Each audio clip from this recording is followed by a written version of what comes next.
Sí, genial, el concepto lo aprendimos también. De su importancia, de ella realmente, sí, ya está. Y hicimos ejercicios de grupos santos. Perfecto, patrones de herencia. Entonces ahora queda la última parte, que es flujo de la información genética y después un poco de epigenética.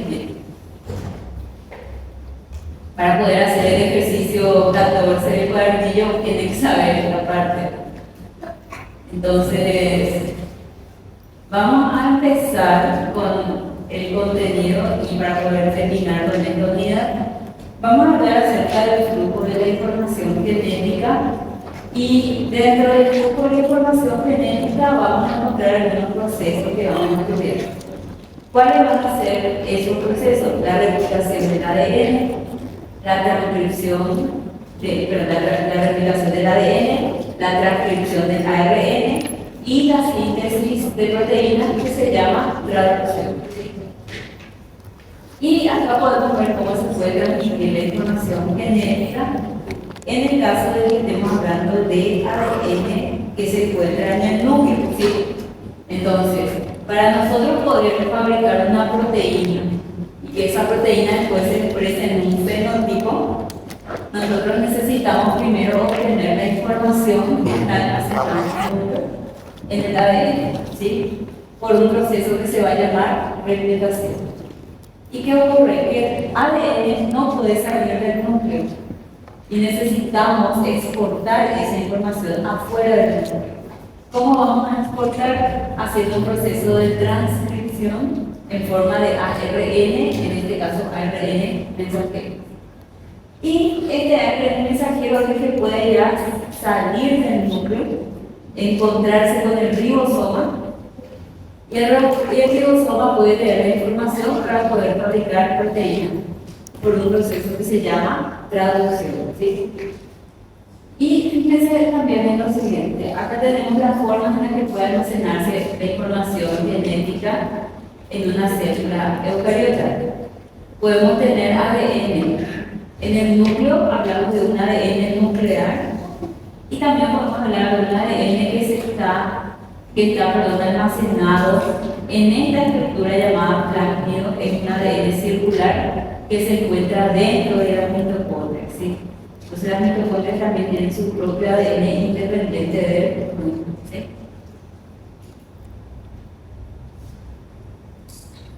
Y acá tenemos el flujo de información genética en los seres vivos en general.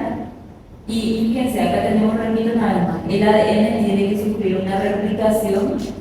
Una vez que tengamos una replicación de ADN, este ADN se puede utilizar como molde para hacer una transcripción a ARN mensajero. Y el ARN mensajero es el que es leído por el ribosoma por un proceso de traducción para poder fabricar proteínas, ¿sí? Esto que muestra aquí, la transcripción inversa, no va a ser característico de las eucariotas, va a ser característico de algunos virus, ¿sí? Y aquí vamos a hablar de lo que pasa, uno por uno, ¿sí? Vamos a comenzar hablando del primer paso del flujo de la información genética, que es la replicación del ADN. ¿En qué va a consistir la replicación del ADN? Nosotros tenemos almacenada la información dentro de una gran molécula de ADN que cuando se comprime forma una estructura que se llama cromosoma. Y en el cromosoma nosotros tenemos localizados los genes en un lugar específico, en los glóbulos. Entonces, si nosotros queremos fabricar colágeno, los factores que van a promover la formación de colágeno se van a unir específicamente al locus en donde está el gen para fabricar colágeno. No hace falta que se exprese todo el cromosoma completo, ¿sí? Entonces, ¿qué va a suceder? Justamente solo un gen se va a replicar con información, ¿sí? ¿Estamos? Entonces, fíjense lo siguiente. Voy a tomar un poco de café.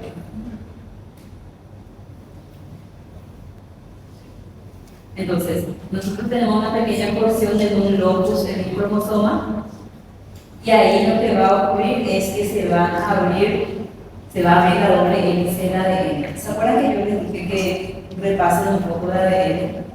Para saber la estructura. ¿Sabemos la estructura del ADN? ¿Sí?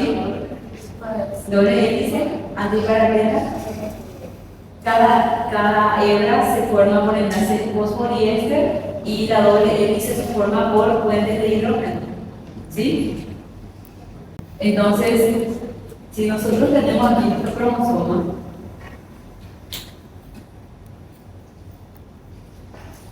y solamente queremos utilizar la información de un locus, de un gen específico, entonces solamente vamos a usar este fragmento de DNA que está aquí.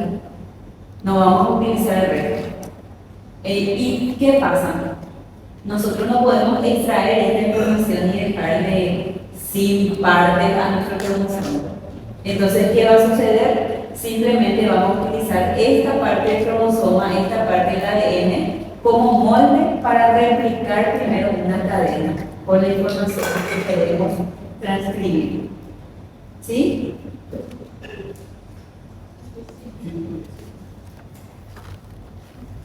Entonces acá le vamos a dibujar nuestro ADN.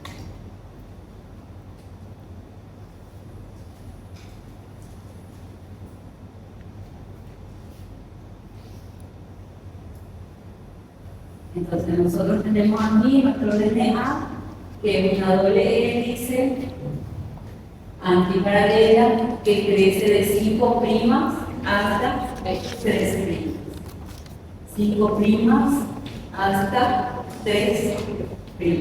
¿Sí? Y aquí unen a la doble hélice los puentes de hidrógeno. Perfecto. Si yo quiero replicar una parte de un cromosoma, ¿qué es lo primero que yo tengo que hacer? Tener un molde para la replicación. Pero yo no puedo agregar nucleótidos aquí porque esta estructura está cerrada. Entonces lo primero que vamos a hacer en la replicación es separar la doble hélice.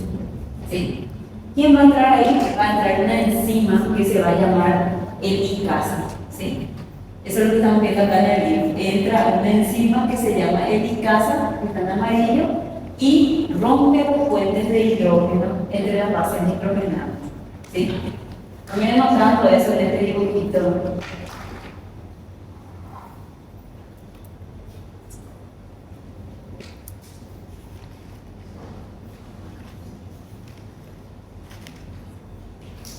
Entonces, fíjense, va a llegar la helicasa y lo primero que va a hacer es romper la doble hélice y hacer que todos estos dos se separen, ¿sí?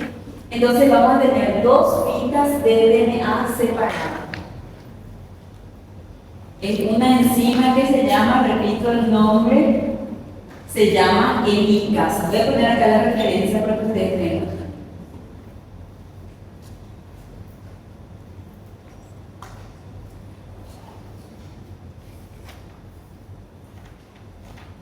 ¿Sí? Helicasa.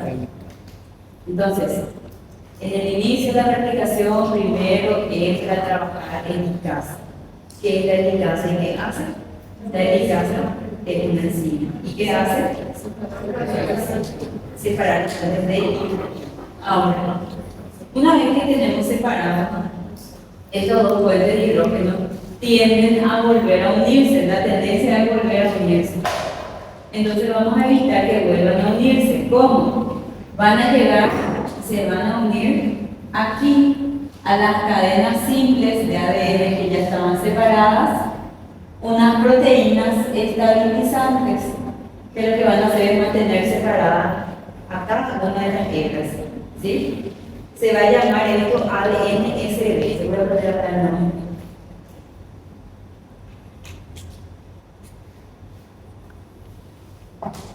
¿Sí? Son proteínas estabilizantes. Miren allá el GIF, van a ver, si llegan, ¿ven? Y se colocan sobre las hebras simples que ya estaban separadas y evita que vuelvan a unirse, ¿sí?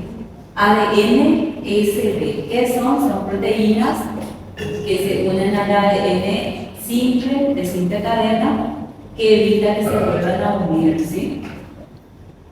¿Hasta acá todo bien?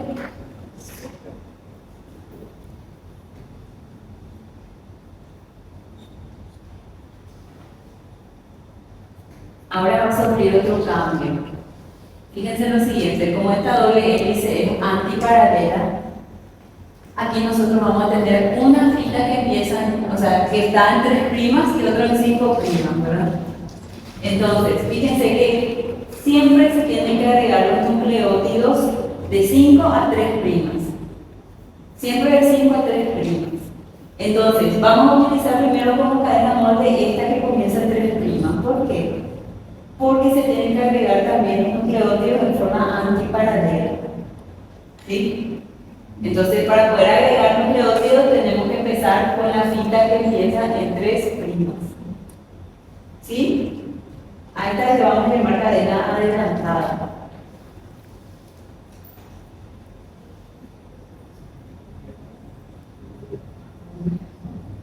Y también tenemos otra cadena que empieza en 5' aquí abajo, ¿sí? Entonces esta va a ser nuestra cadena retrasada.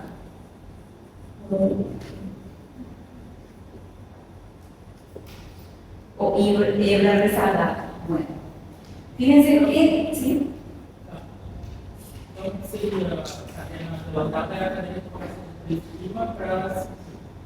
Sí, la verdad es que los dos van de 5 a 3. Solamente que nosotros a una le vamos a llamar cadena adelantada y a otra cadena retrasada. Entonces, más que por eso, ¿sí? Los dos van siempre de 5 para 3. Y ahora vamos a ver por qué. Bueno, entonces, vamos a mirar primero por qué yo le llamé cadena adelantada a esta cadena. Esta cadena va así, de 5 para 3 en este sentido, ¿sí? De 5 para 3, la cadena adelantada. Y tenemos que agregar nucleótidos. Vamos a suponer que esta cadena adelantada tiene unos nucleótidos, por ejemplo, tiene TAC, CAG, TADCCC. ¿Sí? Nucleótidos de ADN. Y que vamos a agregar más nucleótidos de ADN para duplicar nuestras filas. ¿Sí? ¿Qué vamos a hacer aquí? Tenemos que agregar, sintetizar algo que se llama primer. ¿Sí? O también se le llama cebador. ¿Sí? Cebador o primer. Entonces, va a entrar a trabajar una enzima que se llama RNA primasa. RNA primasa. ¿Sí? ¿Qué va a hacer la RNA primasa? Va a agregar de 3 a 5, muy pocos nucleótidos de ADN. ¿Sí? ¿Quién es complementario con timina? Adenina. ¿Con adenina quién es complementario? ¿Y con citosina? ¿Y con citosina? ¿Y con adenina? Shimina. Bueno, tenemos 5 nucleótidos. A estos pocos nucleótidos le vamos a llamar cebador o también primer. ¿Sí? ¿Quién sintetizó, quién agregó los nucleótidos para fabricar el cebador primer? Esta enzima que se llama RNA primasa. Vamos a hacer la evocación de una cadena nueva. ¿Y en qué sentido está agregando? En sentido 5' a 3', antiparalelo. Claro, esta es la número. Entonces utilizamos como molde esta que está en 3 para agregar primero nuestros cebadores de 5 para 3 en sentido antiparalelo. Perdón, en dirección antiparalela. ¿Sí? ¿Qué pasa? Que nosotros ahora que tenemos un cebador, podemos empezar a agregar de forma más rápida muchos nucleótidos juntos. Y ahí va a entrar a trabajar otra enzima que se va a llamar DNA polimerasa, ¿sí? Entonces acá va a entrar a trabajar ahora nuestra ADN o nuestro DNA polimerasa, ¿sí? ADN polimerasa. ¿Está? ¿Y qué pasa? La ADN polimerasa entra y empieza a agregar de forma más rápida los nucleótidos. Entonces, seguimos colocando nucleótidos al lado del cebador. ¿Quién es complementario con guanina? ¿Y con timina? ¿Y con adenina? ¿Y con timina? ¿Y con citosina? ¿Con citosina? ¿Y con citosina? Ok. Entonces va siguiendo su crecimiento de 5' a 3', esta nueva bita, ¿sí? Entonces, acá nosotros lo que estamos haciendo es una replicación de DNA sobre una cadena adelantada. ¿Qué pasa? ¿Qué es DNA polimerasa? Específicamente, se va siempre en el mismo sentido y siempre en la misma dirección. O sea que siempre va a agregar nucleótidos de 5 para 3 y siempre va a ir en esta dirección. Una vez que empiece a trabajar, siempre va en una dirección, no va a retroceder. ¿Está? Y aquí tenemos un problema. ¿Por qué? Porque nosotros aquí estamos teniendo nuestra cadena 3' a 5'. Está bien el sentido. 5 y 3. Ahí. Está bien el sentido. 5 para 3. Pero nuestra DNA polimerasa solamente va en esta dirección. No puede proceder. Entonces tenemos un problema logístico. ¿Sí? Vamos a intentar hacer el mismo trabajo aquí y aquí. Y vamos a corregir el error de la polimerasa. ¿Cómo vamos a hacer eso? Primero tiene que entrar otra vez nuestro cebador o primer. Nuestro cebador sí puede trabajar sentido 5 a 3' en las dos direcciones. Entonces puede agregar nucleótidos. Vamos a suponer que acá teníamos G, A, T, A, C, D, G, T, A. Estas son complementarias, ¿verdad? Entonces, fíjense, aquí tenemos que agregar pocos nucleótidos para hacer también cebadores. ¿Sí? Vamos a agregar, ¿quién es complementario otra vez con guanina? Y con guanina, y con guanina, y con adenina, y con timina. Tenemos acá 5 nucleótidos, esto es un cebador. ¿Quién fabricó este cebador? RNA primas. Y nuestro cebador solo hasta 5 sirve para fabricar. Entonces va a pular unos lugares y va a empezar a trabajar otra vez aquí.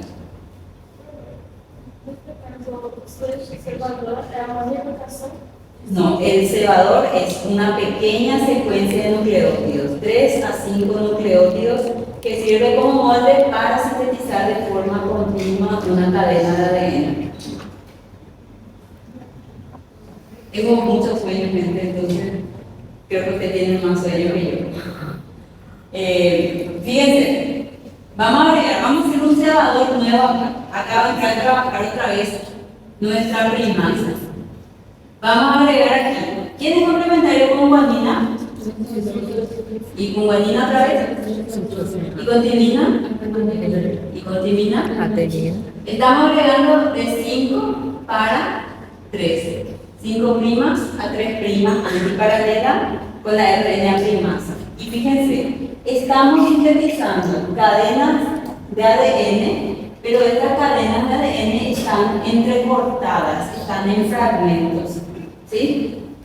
Estos fragmentos se van a llamar fragmentos de Okazaki. ¿Sí? Fragmentos de Okazaki. Voy a poner acá un símbolo de asterisco para que sepamos que estos cebadores sintetizados en la cadena retrasada son los fragmentos de Okazaki.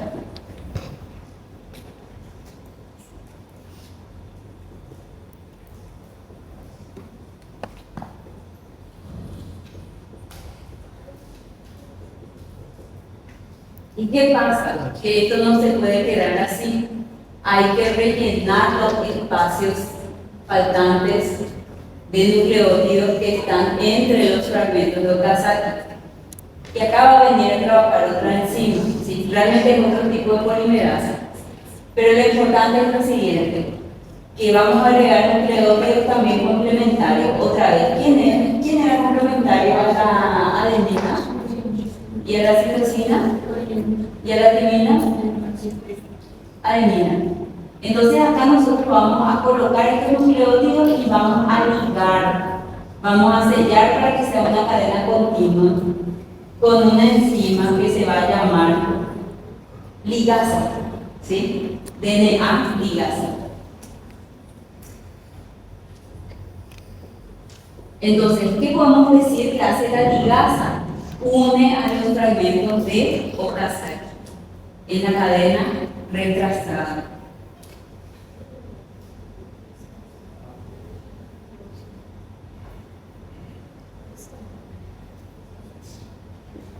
Ahí les puse en un cuadro más grande, dice, en la elongación tenemos una hebra rezagada o cadena retrasada que es discontinua. ¿Por qué es discontinua? Porque se forman fragmentos de Okazaki, ¿sí? Y esos fragmentos de Okazaki se unen por medio de DNA.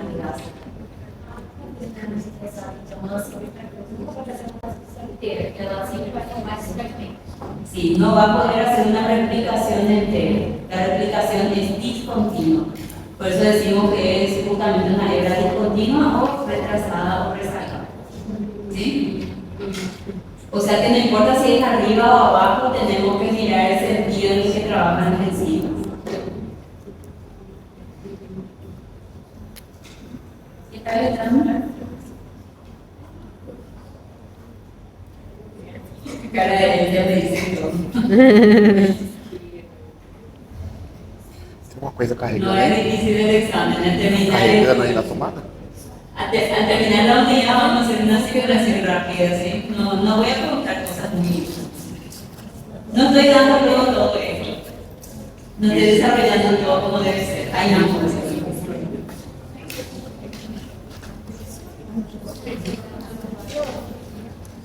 O nome da ADN o DNA ligasa, es la misma cosa. Carregando.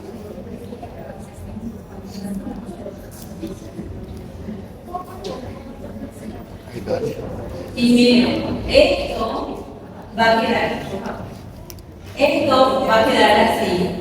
Al terminar la replicación del ADN, entonces vamos a tener ya duplicada una cadena de ADN. Vamos a tener dos cadenas de ADN nuevas. Y cada ADN duplicado conserva una fita vieja y una fita nueva.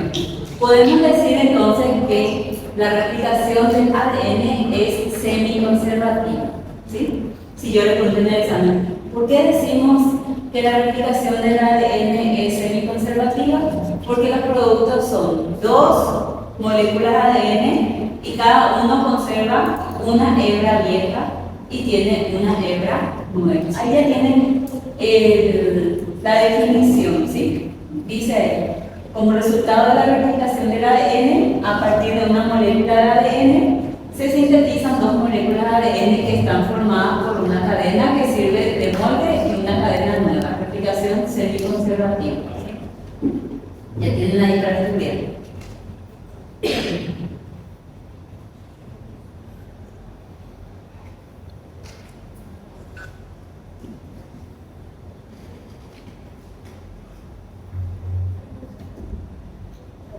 Ahora, segundo paso, la información. Este era el primer paso, que era la replicación. Segundo paso, la transcripción. Miren lo que está pasando aquí. ¿Qué tenemos que hacer en la transcripción?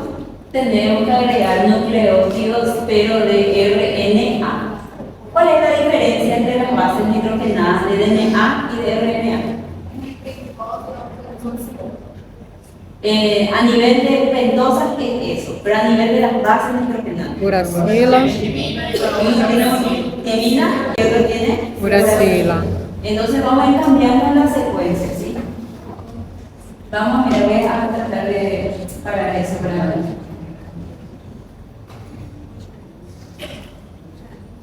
Miren, lo que está en azul,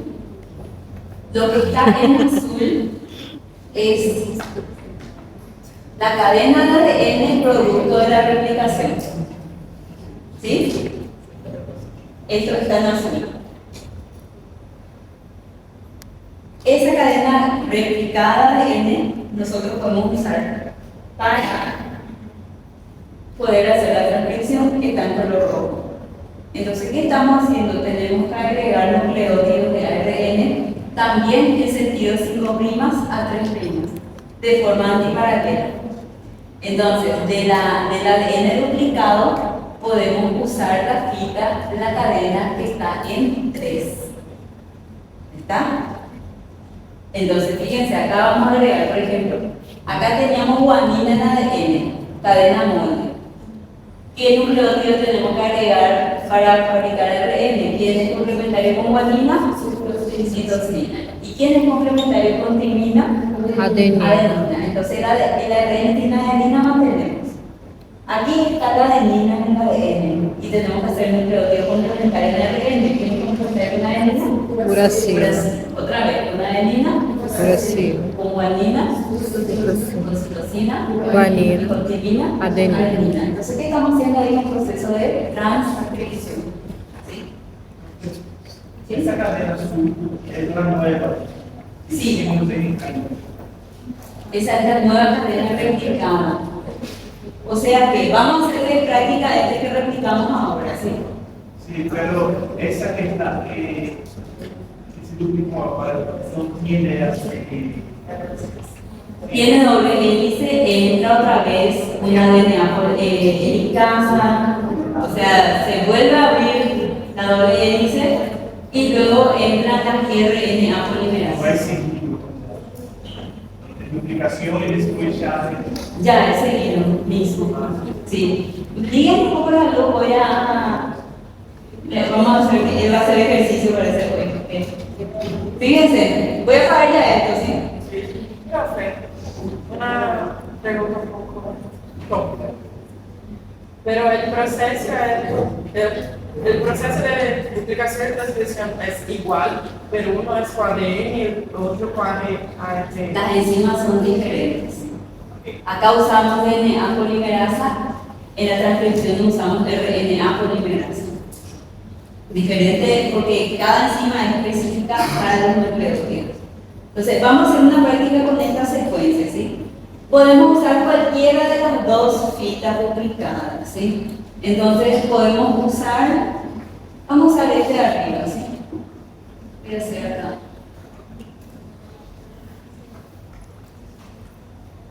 No importa porque siempre es la misma información. Entonces, imagínense, esto que yo estoy mostrando acá ya es nuestro DNA duplicado. Esto era de 5 para 3 y esto es, ¿así era? Sí. De 5 para 3. Está horrible mi dibujo ya. Y acá tenemos también de 5 para 3. ¿Sí? Tenemos que usar uno de los dos como molde y el más conveniente. Nos conviene usar ya el que está en 3. Entonces podemos usar este de arriba. ¿Sí? Entonces vamos a copiar esto acá para poder hacer. Entonces, este va a ser nuestro ADN molde. Siempre el ADN molde es del primo 5'. ¿Sí? Entonces, vamos a copiar otra vez. T, A, C, C, A, G, T, A, T, C, C, C. ¿Qué tenemos que hacer ahora? Un proceso de transcripción. Como producto de la transcripción tiene que salir un ARN mensajero. Entonces, acá tenemos que colocar nucleótidos de ARN. ¿Quién es complementario en ARN con timina? Adenina. ¿Quién es complementario con adenina en ARN? Con citosina. ¿Y con citosina? Con adenina, uracila. ¿Con guanina? Timina, adenina, Uracilo. timina, citosina, citosina. Ok. Entonces acá estamos haciendo el sentido antiparalelo, 5' a 3'. Entonces este es un RN mensajero. Eso nomás es la transcripción. Pero hay el problema, como siempre, ¿verdad? Un 2 días de paz en la célula eucariota. Fíjense. Ya tenemos transcrita nuestra información en forma de ARN mensajero. Pero, ¿qué pasa? Es que nómadas de las eucariotas tiene información inútil en su secuencia. Es como hacer un resumo. Ustedes van a hacer un resumo, se van y resaltan lo más importante y dejan así nomás lo que no sirve. Entonces, fíjense que aquí también, si ven allá arriba, estamos viendo el DNA molde. ¿Y qué tiene el DNA molde? Tiene secuencias que codifican proteínas a las cuales le vamos a llamar exones o exón. Y secuencias que no codifican nada, no tienen sentido, y a las cuales le vamos a llamar intrones o intron, ¿sí? Es como una especie de DNA basura. Sirvió en su momento, en algún momento evolutivo de la especie, pero ahora no sirve para nada, ¿sí? Entonces, ¿qué pasa? Esos intrones son informaciones innecesarias que el ribosoma no necesita. Entonces, lo que va a ocurrir es que vamos a cortar y retirar los intrones de esta secuencia copiada de RNA, ¿sí? Y ese proceso se va a llamar corte y empalme, o también se le llama splicing alternativo, ¿sí? Entonces, como pueden ver aquí, lo que se hizo es cortar las regiones y retirar a los intrones, y solamente se dejaron en una secuencia nueva a los exones, ¿sí? Este proceso va a ser uno de los procesos de maduración del RNA mensajero, ¿sí? Voy a decir una vez más. Voy a tomar un poco de café.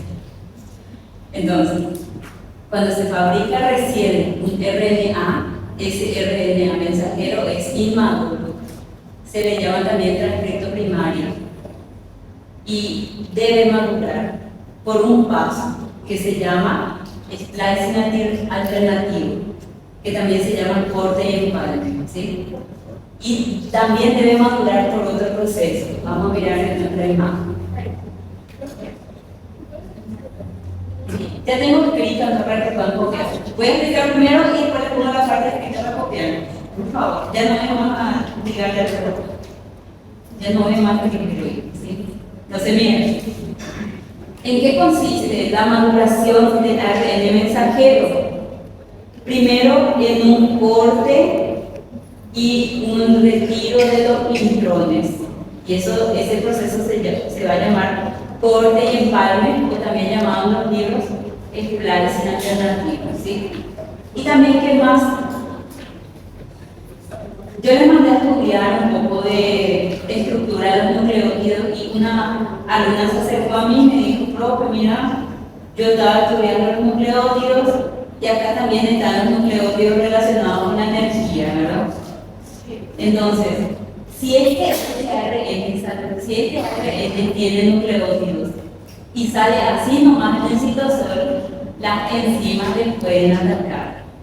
Les pueden robar sus fosfatos, les pueden robar su pentosa, les pueden robar su base, y nunca va a llegar la información para que la proteína sea fabricada. Entonces, le tenemos que proteger a este ARN mensajero. ¿Y cómo le vamos a proteger? No. Le vamos a agregar unas repeticiones de base que no significan nada. Le vamos a agregar adeninas en el extremo 3' y guaninas en el extremo 5'. Entonces, a este extremo 3' que tiene adenina, le vamos a llamar bola de poli A. cola de polina. Y en el cromosito prima le vamos a llamar CAP. Ahora les pongo escrito esto, aquí. Aquí tienen escrito lo que estoy explicando, ¿sí? Entonces, el ARN mensajero inmaduro, que también se llama pre-ARN mensajero o también se le llama transcripto primario, debe primero procesarse antes de traducirse. Debe procesarse antes de salir del núcleo. ¿Cómo se va a procesar? En el cromosito prima se agregan las guaninas formando el CAP5. Función, protección y inicio de la traducción. Y en el extremo 3' se agrega cola de polina, las adeninas, que le van a dar estabilidad y van a ayudar con la exportación. Y también el RNA mensajero inmaduro sufre splicing o corte y empalme. ¿Qué hace el splicing? ¿Cuál es su función? Elimina intrones y une exones. ¿Sí? Si es que no sufre esos cambios, el ARN mensajero no va a salir del núcleo. ¿Sí? Antes de salir del núcleo, tiene que hacer una maduración de su ARN. Adelante. Bueno, voy a tomar otro mi café. Trampas. Es bonito en la textura. Todo era un diseño tan poco, pero acá le podemos ver a nuestro gen. Esto es un gen, esto es la anatomía de un gen. Esta es la estructura de un gen. ¿Qué es lo que estamos viendo ahí? Lo voy a poner un poco más grande la imagen para que al aumentar se vea mejor.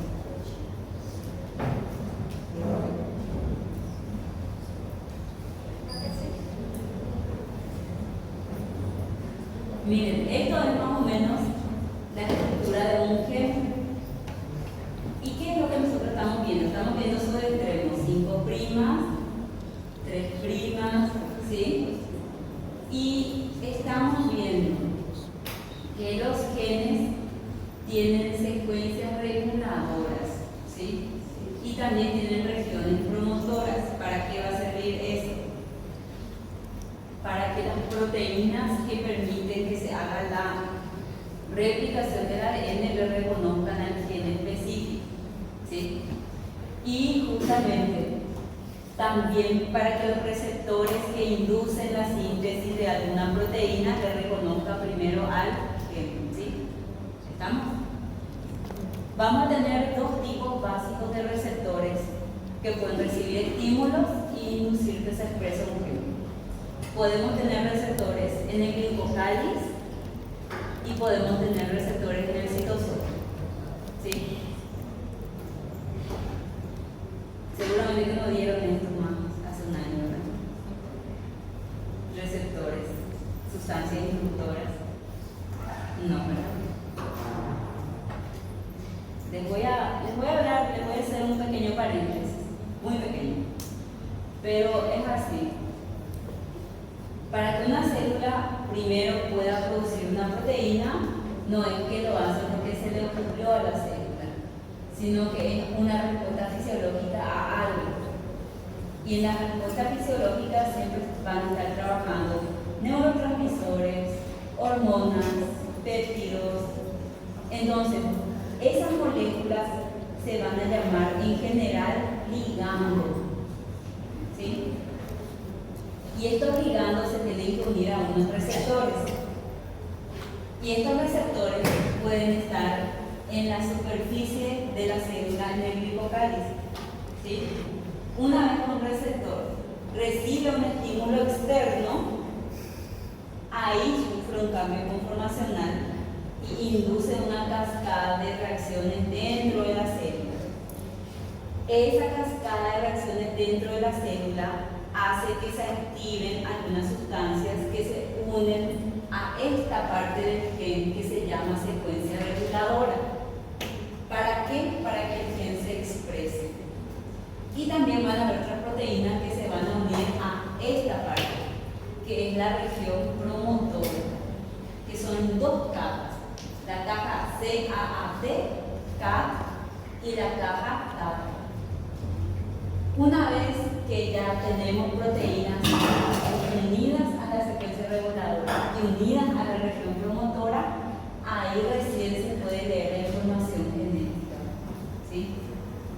Si es que no funciona correctamente la unión de proteínas aquí, no se expresa aquí y también aquí. ¿Sí?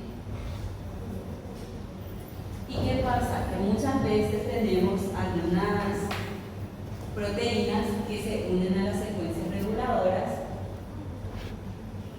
y van a ser a las que vamos a llamar motivos. Veremos aquí.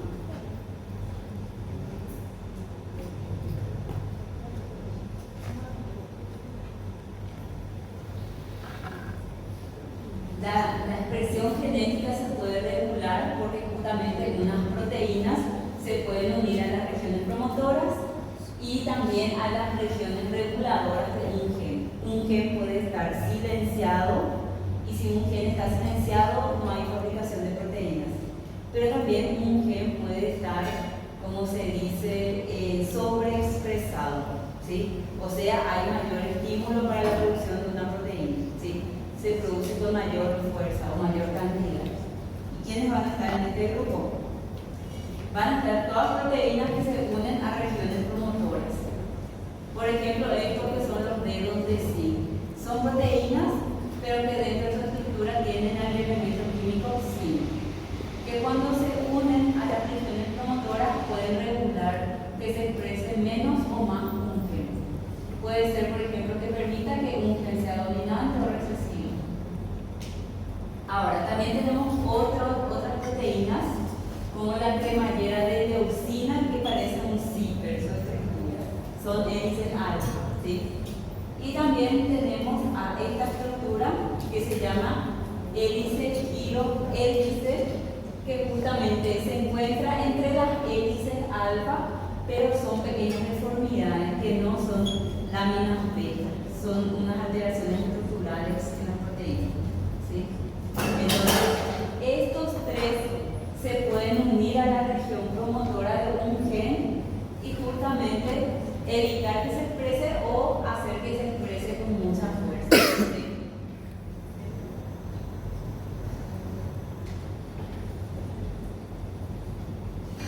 Voy a pasar al siguiente, ¿sí? Ya hablamos de replicación, ya hablamos de transcripción, ya hablamos de regulación de la expresión genética y por último vamos a hablar de la traducción. Creo que con esto termino la unidad. Entonces, bien, yo sé que puede ser que ustedes no hicieron ejercicios de código genético. ¿Conocen eso? ¿Sí? Entonces vamos a hacer más rápido. Entonces ya hicieron la tarea. Pensé que ya hicieron. Bueno, vamos a mirar. Fíjense, ahí nosotros tenemos la traducción. Entonces, una vez que ya tenemos el ARN mensajero maduro, este RNA mensajero tiene que salir al citosol y se tiene que encontrar con el ribosoma. Y el ribosoma lo que hace es leer la información de 3 en 3. ¿Cómo se llama la secuencia de 3 nucleótidos? Y vamos a hacer un ejemplo con ustedes antes de que yo me duerma. Si necesito. Yo ya hice esta explicación acá. No. Tengo 5 turmas, entonces tengo que repetir 5 veces esta explicación. Entonces, necesito 2 cadenas y 4 personas. 2 sillas y 4 personas. Para oír.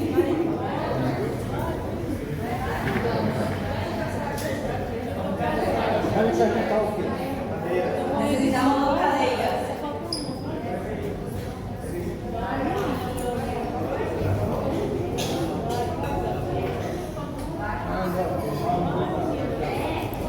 Gente, negócio da roupa, negócio da professora.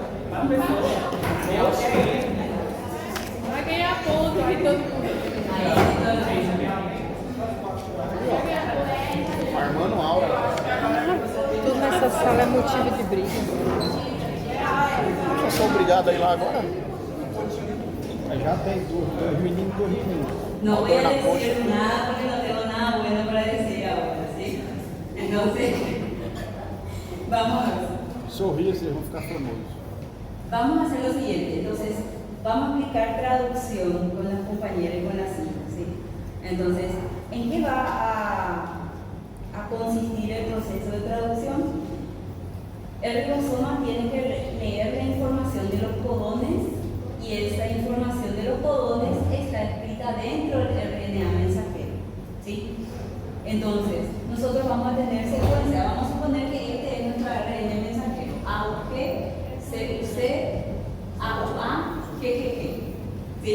Estos van a ser los codones. Entonces, vamos a ir leyendo y fíjense que en la imagen ahí les muestra un ribosoma, ARN mensajero, en color verde, allá, Maya, ahí color verde, ARN transferencia, luego unido a ARN transferencia arriba, con ese anillo bencénico está un aminoácido, ¿ven?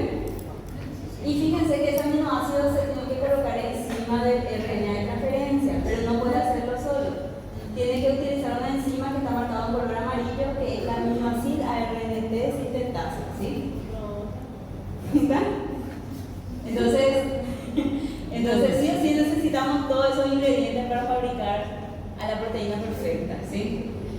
Vamos a fabricar la proteína, pero mirando nuestra secuencia de DNA y nuestros codones, y ustedes me van a ayudar. Você vai misturar os Aquí, miren, el código genético que lee nuestro ribosoma es este, de 5 a 3 primas en esta estructura, primera, segunda y tercera letra. Primer cuadrante, segundo cuadrante, tercer cuadrante, por fuera está el aminoácido, ¿sí? Entonces, acá que dice A, U, G. Entonces, A, U, G, M de metionina y de iniciar la traducción. Hay una orden para empezar a fabricar proteínas, es agregar metionina. ¿Y qué pasa? Antes de leer eso, las dos subunidades del ribosoma estaban separadas. Llega la subunidad menor y lee A, U, G. Es momento de preparar proteínas. Entonces, ¿qué ocurre? Ustedes son toditos ARN de transferencia, vengan a hacer. Ya trae la mesa, se van a hacer. Estamos en el citosol, ¿sí? Estamos en el citosol. Entonces, llega el primer RNA de transferencias, tiene que tomar su metionina, pero para eso necesita sentarse en esta cadera que es la aminoácido ARNT sintetasa. Sentate. Y ahora sí, el ARN de transferencia puede tomar su aminoácido, su metionina. ¿Sí? Está insertado ya su unidad mayor y estas caderas son la subunidad mayor del ribosoma. Tiene dos sitios, solo dos sitios para dos RNA de transferencia. Entonces ahora este RNA de transferencia puede viajar, sentarse aquí en su lugar en la subunidad mayor del ribosoma. Perfecto. Ahora leemos el siguiente codón que es CUC. Uno, pero hay miles. CUC, L de leucina, acá está la leucina. ARN de transferencia para la leucina exclusivo. Leucina, ahora trocas, ¿sí? Unión peptídica. Ligación peptídica entre los aminoácidos, no entre los ARN de transferencia. Los aminoácidos. Le voy a llamar profesor de biología otra vez. Bueno, después tenemos otro codón A, U, A, ¿verdad? Miramos A, U, A y de isoleucina. RNA de transferencia exclusivo para isoleucina, aminoácido ARNT sintetasa exclusivo de isoleucina. Ahora hay solo dos lugares, entonces ¿qué hacemos? Sale, no lleve tu aminoácido, deja tu aminoácido, troca de lugar, llega a sentarse acá. RNA de transferencia se va a buscar otro aminoácido Ahí. Unión peptídica.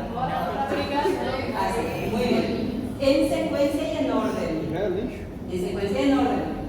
Ahora, otro aminoácido más. Le dijimos a Laura. G, ¿verdad? G, arriba, en azul, G, y otra vez G en azul, G, otra vez de glicina. Aminoácido de RNT sintetasa, junto a su RNA de transferencia, junto a su aminoácido, proclamamos el lugar.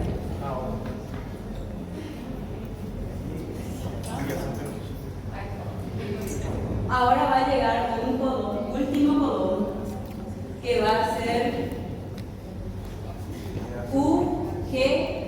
Esta bolina recta que codifica para dejar de fabricar proteínas. ¿Y qué va a hacer este? Cuando se lee UGA, separa las dos subunidades, denme dos aminoácidos y salgan de acá, por favor. Se van a separar las dos subunidades del ribosoma, menor y mayor, porque ya no están trabajando. ¿Qué es lo que nos queda? Una secuencia de aminoácidos que forma la estructura primaria de su proteína. ¿Está? Y ellos se quedan ahí flotando en el citosol esperando un nuevo trabajo. Son como esa gente que trabaja en agricultura y se sube así en un carro a buscar trabajo. Y ahora mismo están desempleados en el citoplasma, ¿sí? Entonces ahora se retiran, se van llevando sus sillas, sus cosas. Entonces, en eso va a consistir hacer nuestro trabajo de traducción. Tirar a raça, não.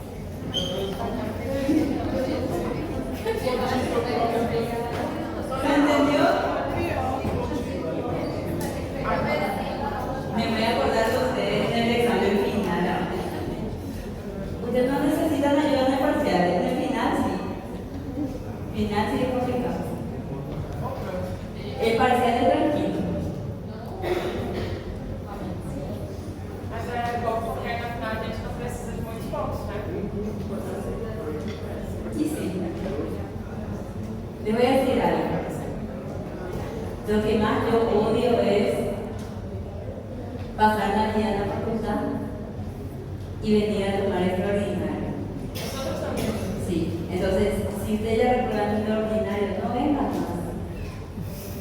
Vuélvanse a matricular. ¿Sí? Les aviso. Entonces, y otra cosa también, gente que nunca en mi vida vi que me venga en el examen final a pedir a redondar 20 puntillos. Sí, sí. Así viene la gente, ¿verdad?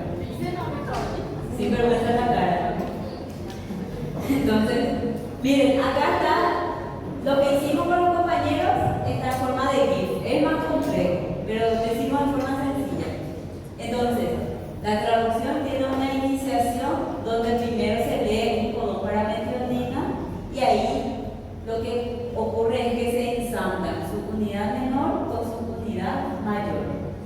Después de eso ocurre la elongación, que ya es la lectura de los codones y la entrada de RNA de transferencia que trae aminoácidos de forma rápida. Y por último, la terminación. En la terminación se ve el codón de stop.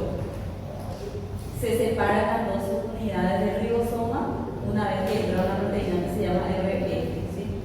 Y ahí termina la traducción de las proteínas en las eucariotas, ¿sí?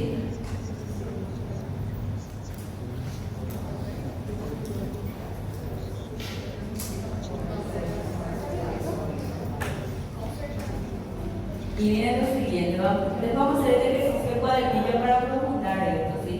Entonces, en resumen, nosotros tenemos que la regulación de la expresión nos va a definir la identidad y la respuesta central, ¿sí? Tenemos que saber dónde ocurre cada proceso. Replicación del RNA y transcripción del RNA mensajero en el núcleo. La traducción ocurre en el citosol, ¿sí? Una vez que tengamos la proteína recién sintetizada, se puede activar o inactivar si es una enzima citosólica, por ejemplo. Y se va a activar por el agregado de glucosfosfato, ¿sí? Y tenemos una cuestión. las mutaciones puntuales, ¿sí? Vamos a mirar otra vez este código. Miren, ahora que ya sabemos usar el código, ¿qué pasa si nosotros tenemos un codón que dice U? ¿Qué se va a codificar? F definir a la norma. ¿Qué pasa si hay una mutación en la cual se cambia la última letra? En vez de U se coloca C. ¿Qué aminoácido se codifica? Fenilalanina. Es una mutación silenciosa, ¿sí? No hay cambio en la secuencia de aminoácidos. Pero ¿qué pasa si cambiamos la última letra? En vez de U o de C colocamos A? Cambia de usina. Ahí sí tenemos una mutación puntual, ¿sí? Entonces, cuando hablamos de una mutación puntual, vamos a hablar del cambio de un nucleótido que ya hace que el codón configure un aminoácido diferente. Y otro concepto más que podemos decir aquí, al ver que hay dos codones que fabrican el mismo aminoácido, podemos decir que el código genético es degenerado. Cuando decimos que el código genético es degenerado, estamos diciendo que más de un codón codifica a un aminoácido, ¿sí? Eso puedo preguntar en el examen. ¿Cómo? Se dice que es degenerado porque pequeños cambios, pequeñas degeneraciones en el código, como el cambio de un nucleótido, no altera la síntesis final de aminoácidos.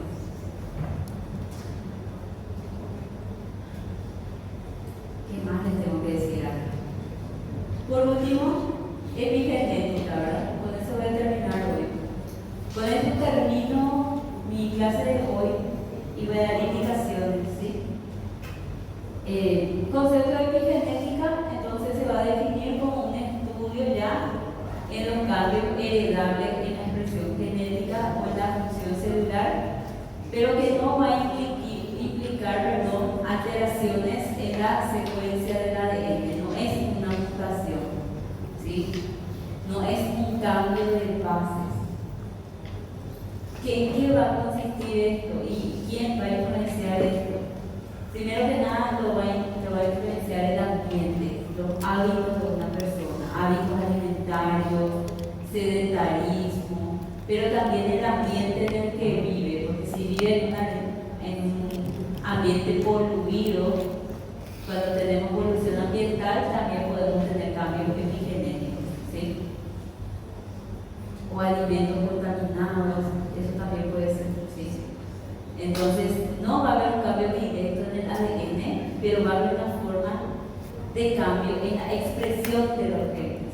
Eso sí, puede ser que tengamos genes que se deban a expresar y por los cambios epigenéticos se silencian, ¿sí?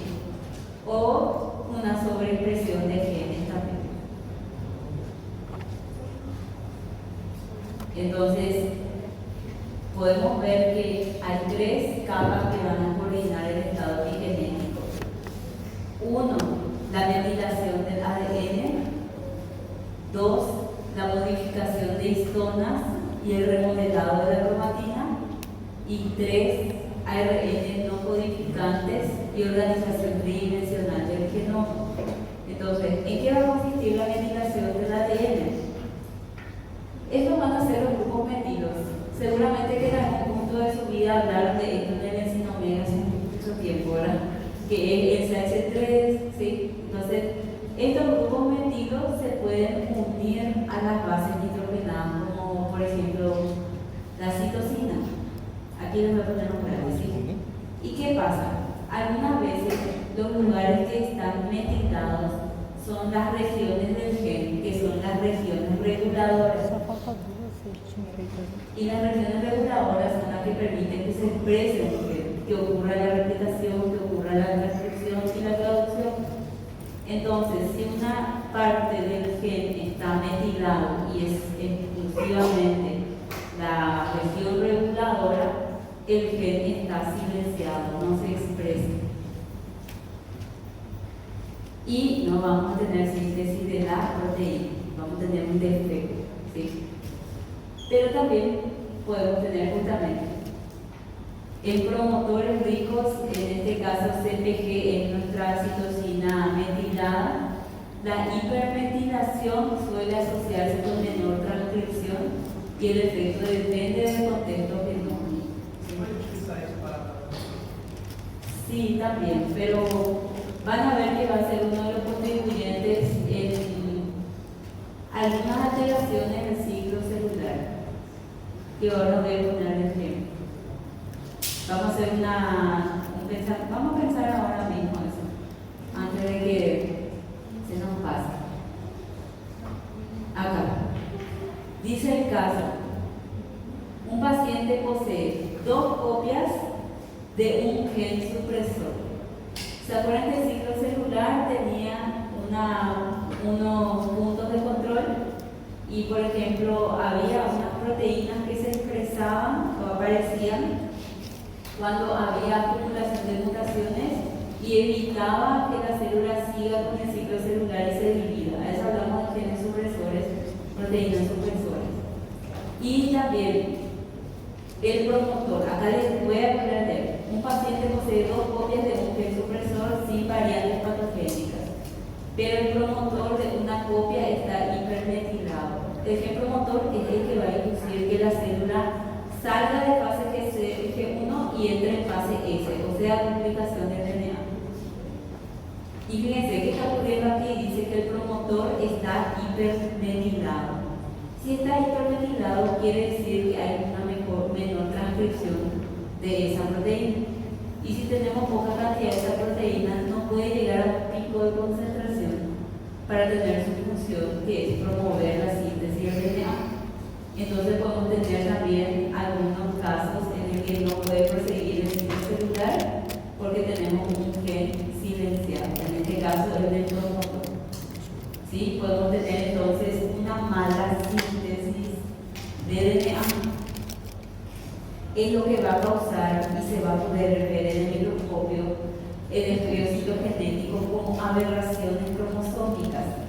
O sea, la célula, si vos le mirás en metafase de la mitosis, no van a tener forma definida sus cromosomas, van a ser horrorosas, no van a ser lindas, ¿sí? Van a estar todas faltantes. Puede ser, por ejemplo, que yo vea una célula en microscopio que está en esta fase y en vez de ver así los cromosomas bien formados, solamente ve así un puntito. Y ese es todo su material genético. ¿Por qué? Porque está en déficit en la síntesis de proteínas. ¿Entienden? Entonces esto va a ser un indicador de que algo también en el ambiente está de forma deficiente. Puede ser una mutación, sí, puede ser una mutación que ya tenemos como en este caso, pero también podemos tener alguna alteración del ambiente. ¿Sí? Bueno, continuamos. Entonces, ¿qué más podemos decir? Además de la metilación, que tenemos otros procesos, como por ejemplo las histonas. ¿Sí? ¿Sí? ¿Por favor? Fíjense, las histonas eran proteínas sobre las cuales el DNA se enrollaba. Y mientras que el DNA está enrollado sobre las histonas, no podemos replicar el DNA, ni transcribir ARN mensajero, ni tener proteínas. Y algunas veces la forma en la que está organizada la histona en forma de cromatina va a alterar la expresión genética. En este caso tenemos un ejemplo de acetilación de histonas. Cuando las histonas están acetiladas, podemos tener mayor disponibilidad de ADN. ¿Qué quiere decir eso? El ADN se enrolla con menos fuerza sobre la proteína histona. Entonces es más fácil desarrollar el DNA. Entonces tenemos mayor acceso a la cromatina. ¿Sí? Y tenemos otra cuestión acá también, que son los RNA no codificantes. Durante el splicing alternativo, el corte algunas veces no es exacto. Entonces puede ser que se haga un corte donde algunos nucleótidos que formaban parte de los intrones queden en la secuencia del RNA maduro. Entonces van a producir un cambio en el marco de lectura de los colones. ¿Entienden? Entonces eso también puede alterar la forma en la que se va a expresar.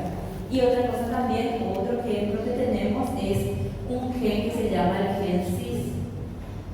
Sabemos que las mujeres tienen dos cromosomas X y que los hombres tienen un cromosoma X y un cromosoma Y. Y que las mujeres tienen que inactivar parcialmente un cromosoma X de forma aleatoria para compensación de dosis. Y el que se encarga de hacer eso es el gen que se llama el gen cis. ¿Sí? Y este gen cis altera o se expresa de forma aleatoria en el cromosoma materno o en el cromosoma paterno. Entonces, nosotros vamos a tener un cigoto de un individuo cariotípicamente hablando femenino, XX, que cuando está sufriendo sucesivas mitosis durante el desarrollo embrionario puede ser que se separaron dos células en la mitosis.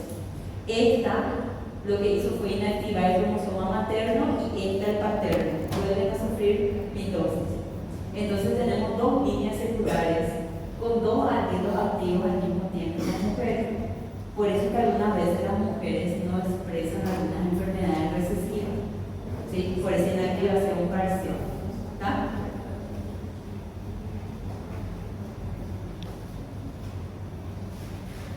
¿Qué más vamos a hacer? Ya son para leer. Ya hicimos esto, ya hicimos. Ya me pasa más rápido todo esto que ya hicimos, ¿sí? Acá le puse una sección así de autoevaluación y acá esto ya hicimos con un turno. Dice acá, pedía integra, secuencia, transmisión y regulación. Entonces, ¿para qué sirve la secuencia?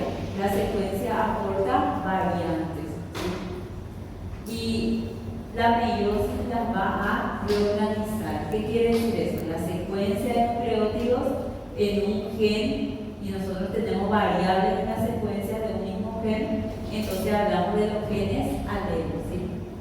Y también, ¿quién va a reorganizar esas variantes? La meiosis. Meiosis 1 por crossing over, meiosis 2 por distribución aleatoria de cromátidos. Y también el flujo de información produce RNA y proteínas. Y la regulación genética y la epigenética determinan cuándo, dónde y cuándo se va a expresar una proteína, ¿sí? El momento.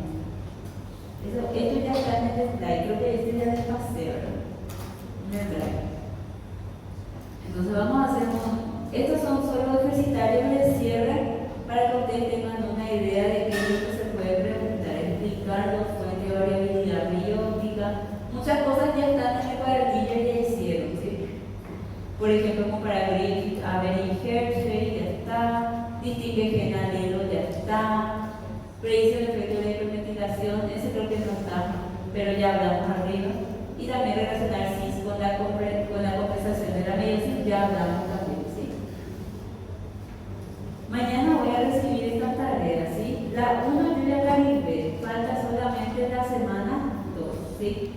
Y vamos a hacer un simulado rápido de examen, pero antes vamos a resolver este ejercicio de cuadernillo que falta. Este ejercicio, ustedes llegan hasta el semana 1 y hicieron hasta el 12, 13 y 14. Justo acá les pide diferencia, replicación, transcripción y traducción. Vamos a hacer como que vayan escribiendo ustedes. Dice acá, diferencia, replicación, transcripción y traducción según el molde. ¿Quién es la cadena molde en la replicación? El ADN. ¿Quién es la cadena molde en la transcripción? ADN replicado. ¿Quién es la cadena molde en la traducción? ARN mensajero maduro, ¿sí? ¿Y cuál es el producto de la replicación? ADN. Dos cadenas de ADN, dos réplicas de ADN. ¿Cuál es el producto de la transcripción? ARN. ARN mensajero inmaduro o transcrito primario. Y traducción. Producto de la traducción, Proteína. proteína. ¿Y dónde ocurre localización? ¿Dónde sucede la replicación? Núcleo. ¿Dónde sucede la transcripción? Núcleo das ¿Dónde eucariotas. sucede la traducción? Ribossomo. Bien. ¿Y para qué hacemos la replicación? Para copiar solamente al gen de interés. ¿Y la transcripción para qué hacemos? Copiar a informação do gene. Copiamos la información del ADN de interés para poder exportarlo hacia el citosol. ¿Y para qué hacemos la traducción? Produção de proteína. Para producir proteínas. Así de fácil. Las preguntas son muy fáciles. Y el número 14 dice, es más grande, dice el 14. Vamos a hacer punto este.